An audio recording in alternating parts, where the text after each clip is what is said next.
Hacılar qurbonlik qilish kerakmi? Savol. Assalomu alaykum. Hacılar haj uchun qurbonlik qilgan taqdirida odatdagi qurbonlikni ham qilish kerakmi? Yoki hajning qurbonligi odatdagi qurbonlikmi hisob bo'lamdi?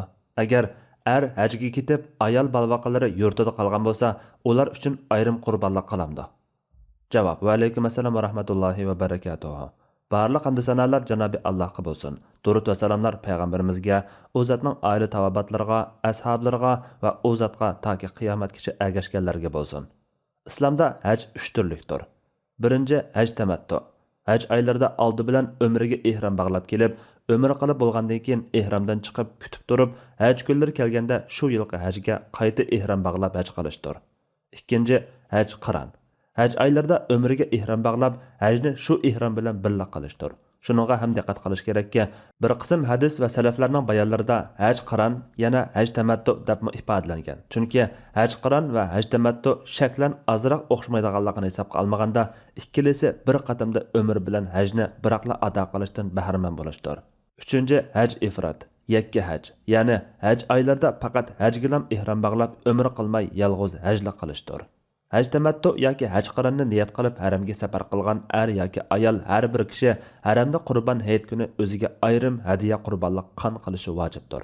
Hadiya qurbonlik deganimiz haramga hadiya qilinib qurbonlik qilinadigan chorvaning ismi bo'lib, tövini bir qo'ydir. Navoda iqtisod yer bermaganlikdan yoki boshqa sababdan qurbonlik qiladigan chorva mol topolmay qolsa, 3 kun roza tutadi. Bu 3 kun rozini Zulhajja oyining dastlabki 10 kuni ichida tutib olsa durust bo'ladi. Tutib bo'lish belgilangan vaqtning eng oxiri Arafat kunidir. Qolgan 7 kunni haj faoliyatlaridan bekor bo'lib, Minadan Makkaga, yana bir qarashda yurtiga qaytgandan keyin tutadi.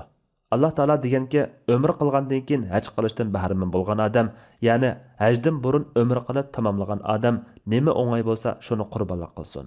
Pul yo'qlikdan yoki qurbonlik mal yo'qligidan qurbonlik mal topolmagan odam haj jarayonida 3 kun roza tutsin. Hajdan qaytgandan keyin 7 kun roza tutsin. Uning hammasi 10 kun bo'ladi. Mana bu, ya'ni umr qilgan odamga qurbonlik qilish lozimligi yoki roza tutish haqidagi hukm Masjidi Haram doirasida, ya'ni haramda muqim o'ltirmaydigan kishilar uchundir. Allohga taqvodorlik qilinglar. Bilinglarki, Allohning azobi qattiqdir. Baqara surasi 196-oyat. Yuqorqisi bu xil haj qilganlar uchun vojib bo'lgan hadiya qurbonligi bo'lib, hoji xolisa buningga qo'shib nafla hadiya qurbonlik qilishi mustahab bo'ladi. Nafla hadiya qurbonligi degan tamattu yoki qiron haj qilgan kishining vojib bo'lgan qurbonligini qilib bo'lgandan keyin ortiq qilgan qurbonligini ko'rsatadi.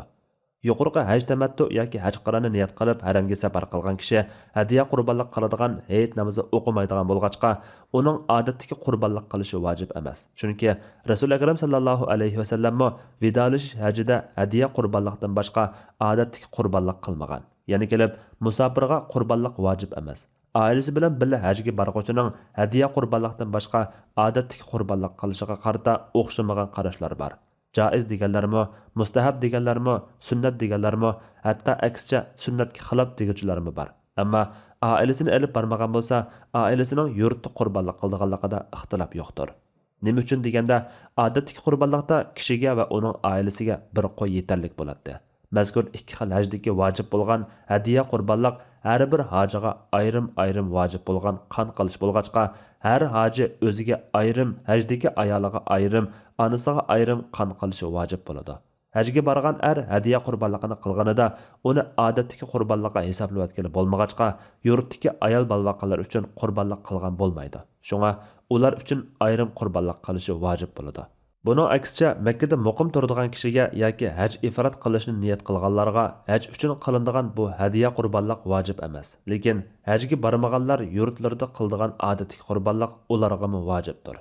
Yig'ib aytganda, haj tamattu yoki haj qironiga borganlar o'zlari uchun odatdagi qurbonlik qilmaydi. Yurtida qolgan balvaqalari ayrim qurbonlik qiladi. To'g'risini Alloh bilar. Fatvoda Dr. Abdul Aziz rahmatulloh. Fatvolar majmuasi 3-tom.